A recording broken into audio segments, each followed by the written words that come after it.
প্রক্ষান্তরে যে বন্ধু এগুলো ভালো কাজ করে, নেক কাজ করে, ইসলামের আদেশ মানে, ওই বন্ধুর সাথে বন্ধুত্ব পাতাই হচ্ছে মূলত ভালো বন্ধু।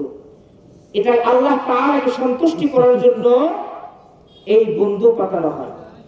মূলত বন্ধু তিন প্রকার। এক নাম্বার বন্ধু হচ্ছে আলা বন্ধু, দুই নাম্বার বন্ধু হচ্ছে মুতাওয়াসসিত বন্ধু, তিন নাম্বার বন্ধু হচ্ছে আদনা, অর্থাৎ এমনি এমনি বন্ধু।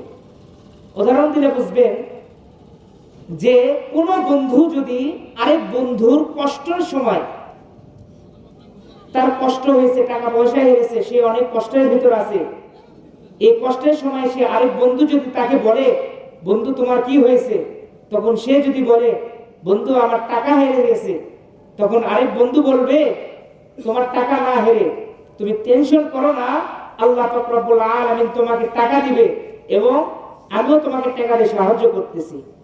তে ওই দূর সময় সে সাহায্য করলো তার বন্ধুর, এটাই হচ্ছে প্রকৃত বন্ধু, আলা বন্ধু। আর মুতাওয়াসসিত বন্ধু হচ্ছে একজনের টাকা হেরে গেছে, সে তার বন্ধুকে বলতেছে, বন্ধু আমার টাকা হেরে গেছে, আমি খুব অভাবে আছি। তখন তার বন্ধু টাকা দিতে পারতেছে না, কিন্তু সান্ত্বনা দিচ্ছে যে তোর টাকা হেরে গেছে, কিছুক্ষণ অপেক্ষা কর, আল্লাহ তাআলা ভালো কিছু ফয়সালা করবে। এটা হচ্ছে মুতাওয়াসসিত বন্ধু। তিন নাম্বার বন্ধু হচ্ছে এমনি এমনি বন্ধু। সে তার বন্ধুকে বলতেছে, বন্ধু টাকা হেরে গেছে, সে বন্ধু শুনে খালি এমনি চুপ হয়ে আছে। এই বন্ধু কিছুই না। মূলত বন্ধু প্রথম দুই প্রকারের বন্ধু। এই বন্ধু তৃতীয় নাম্বার বন্ধু যাদের আছে, তারা মনে করবেন ধান্দাবাসী, মূলত সে প্রকৃত বন্ধু না। এরপরে 4 নাম্বার 5 নাম্বার হচ্ছে ওয়ারাজুলুন যাকারাল্লাহ খালিয়ান ফাফাদাত আইনাহু, ওই ব্যক্তি যে তার জিকিরে মশগুল থেকে, আল্লাহ তাআলার ইবাদতে, গভীর রাতে আল্লাহ তাআলার জিকিরে মশগুল থেকে তার চোখ দিয়ে অশ্রু প্রবাহিত হয়। আল্লাহ পাক রব্বুল আলামিন এই শ্রেণীর ব্যক্তিকেও কাল কিয়ামতের ময়দানে আরশের নিচে ছায়া দিবেন, বলে সুবহানাল্লাহ। এরপর ওই ব্যক্তি যে কোন মহিলা, কোন সম্ভ্রান্ত পরিবারের মহিলা, কোন নারী যদি কোন পুরুষকে খারাপ কাজের দিকে আহ্বান করে, ডাকে, তখন ওই পুরুষ বলে, ইন্নী লা খাফুল্লাহ, আমার অন্তরে আল্লাহ তাআলার ভয় আছে, আমি এই খারাপ কাজ করতে পারবো না।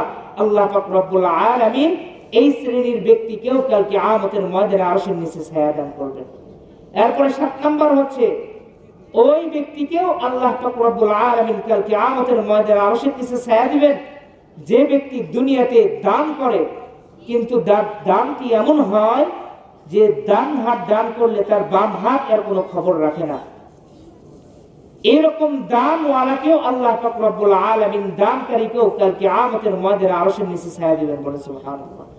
এইজন্য আমরা সব সময় টার্গেট রাখবো, আল্লাহ পাক রব্বুল আলামিন যেন এই 7 শ্রেণীর মানুষের ভিতর আমাদেরকে অন্তর্ভুক্ত রাখেন।